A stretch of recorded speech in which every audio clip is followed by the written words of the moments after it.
Welcome back, everyone, to another episode of Crewsgarden. Before I get started on today's episode, I'd like to respond to BLK123, who asked, which garden zone am I in? I am in Zone 5B in Ontario.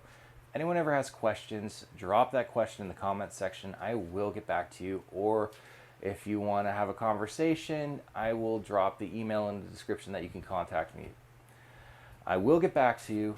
And if you have questions I don't know the answers to, I will find out the answer, or I will direct you to a source that might be able to help you out. The greenhouse from yesterday's video had no floor. I was putting the new floor in, and I explained I've had this greenhouse for 2 years. I got tired of the dirt floor getting muddy, weeds, grass growing up. I was able to find enough flagstone on the property from rummaging around the bushes and gardening that I found flagstone, found enough to actually do the floor. So after grading and putting down the limestone screening, garden tarp, then the flagstone, and then more limestone screening, I think it turned out pretty good. If you like this look and you like the flagstone look and you don't have any flagstone kicking around your property, which not everyone's going to have, you can check out Facebook Marketplace. I've noticed when I've been looking for gardening supplies or pretty much anything, just when I'm bored, I found that quite a few people have flagstone that they're just trying to get rid of. So if you're looking for flagstone, check out Facebook Marketplace. It's a good way to find flagstone. If you're wondering about the racks that I have in here, I did not build them. They were secondhand from my local Canadian Tire. Canadian Tires, Home Hardwares, Walmarts, Home Depots, they seem to all have these style racks for like garlic or flower bulb displays, and once the season's over for their garden center, they just pitch them, burn them, throw them in their dumpster, or they put them out with a sign for free. If you're interested in these, go talk to your local stores and speak to an employee or a manager. I'm sure they'll be happy to give them to you so they don't have to deal with getting rid of it themselves. If you're wondering about this system back here that I just threw back in, this was another Facebook buy. You can find a lot of stuff for gardening on Facebook, everyone. The fan, though, I did get at a garage sale a couple years back. It was like $3, and the digital thermostat system with the heater, it's an iPower system off of Amazon. They sell on Amazon.com, Amazon.ca, and I'm not sure what it's priced at now, but when I got this, it was $60 on Facebook for me because it was secondhand. And I think they went for like about $150, $160 new, but that's like taxes and shipping included and everything. But there's quite a few of them that pop up now and again on Facebook. You might have to go for a bit of a drive to pick one up, but a lot of people will get them, don't like them, or they don't use them much, or they're moving. I like it a lot. It does the job, especially in the evenings when it starts getting cooler. And the thermostat switches from hot to cold, so if it gets too hot, it will shut the heater off and it will turn the fan on. So you get kind of a buffer zone of optimal level that you want it to be at, and both will be off. And if it gets too cold, the heater turns on. If it gets too hot, the fan turns on. It's a great unit with it's got a probe thermometer, so it actually has a line, and then I put it somewhere where it's kind of neutral to get an honest reading. And also, if you're looking to find out what the temperature is in the greenhouse, if you have a greenhouse or a homemade greenhouse or what have you, we all start somewhere. It's called a CCU temp, and I think they're $5 at your dollar store. So that's a probe that goes in your greenhouse, and when you're in your home, you can look at it and see, okay, the temperature of my house is, let's just say 22 Celsius, and it'll say, yeah, it's like hotter than heck in the greenhouse, so that's working. That's great. It's just nice to look over at something in your home instead of having to run out to your greenhouse and find out what the temperature is. So find one of those at your dollar store. I'm sure they sell them at hardware stores as well. I did move all the peppers in here. I prefer to have the peppers in the greenhouse, and the reason for that is the heat in the evening. Once you get into like mid-July in my area, it starts to cool down at night and everyone starts bringing out the sweaters. So with pepper plants, I treat them like you would a cactus pretty much. I don't water very often. When they're just starting to sprout, I will water them. I'll test the soil a lot, find out what the moisture levels are. But once they're established, I actually kind of shock treat them.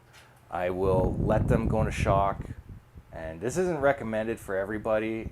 That I'm in here a lot, but I'll let them kind of go into a bit of a drought stage. Then I'll give them a good soak, let them come back, and I find that it kind of gives them a more realistic environment. I harvest the peppers a lot. The more you harvest, the more flowers you're going to get. If I'm not getting a lot of pollinators coming into the greenhouse, I try to keep it open like all day. I've got the door at the back closed just for filming purposes, but normally I've got both doors open. And if you're not getting a lot of pollinators in your area, do the paintbrush method, get a paintbrush, go over all the flowers, and that will pollinate the flowers. As mentioned in the previous video, I've started this season with Hungarian peppers, bell peppers. Everyone loves bell peppers. Jalapeno or jalapeno, however you would like to pronounce it. Cayenne, ghost, scorpion, and I've got habanero. And I've got two others that I believe are banana pepper, and this little guy down here that's in the skull flower pot. I'm not sure what that is, but I know that the seeds are supposed to be hotter than a ghost pepper. So once I start getting some peppers on that, I will let you know what it is. When it comes to the harvesting of the peppers, I use them for salsas, chili, actually making barbecue rubs, dry them out, get a dry rack, and use a coffee grinder, and it works really well if you're trying to make your own spices at home. I usually save seeds from my best peppers. Like if I get a really nice pepper, I'll save that one for the seeds. I won't eat it, or I'll scoop the seeds out and eat the pepper. But sometimes I like to just dry it out because I find the seeds keep better when they're in a dried out pepper than opening them up and then trying to put them into a little pouch or jar or anything like that, depending on how you like to store your seeds. So I'll usually just dry them out, hang them up, and then I have my seeds for next season. And another method you've probably seen on other YouTube videos is where you take the seed, you put it on a wet paper towel, fold it, and let it dry out that way. So that's how I like to save my pepper seeds, is by drying them out and hanging them up. Yeah, peppers, I love peppers.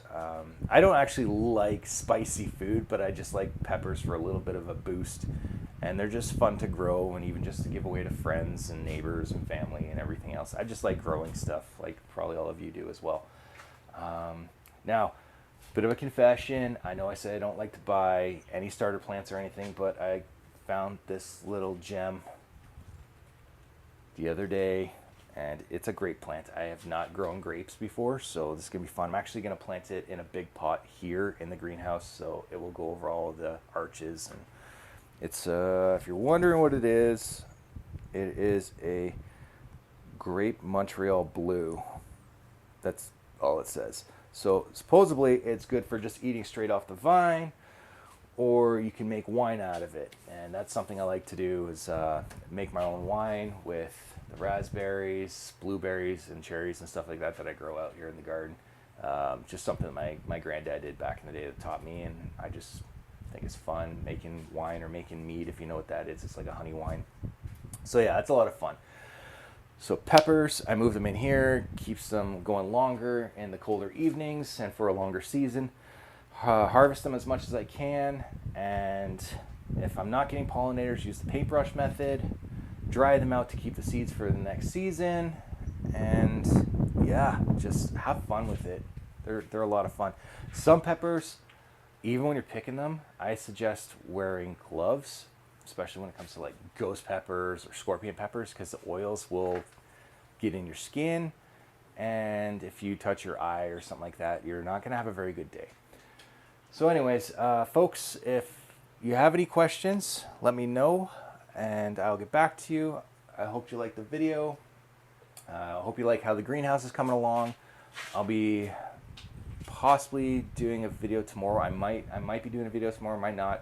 I'll let you know. If you see me pop up, then yeah, I did a video.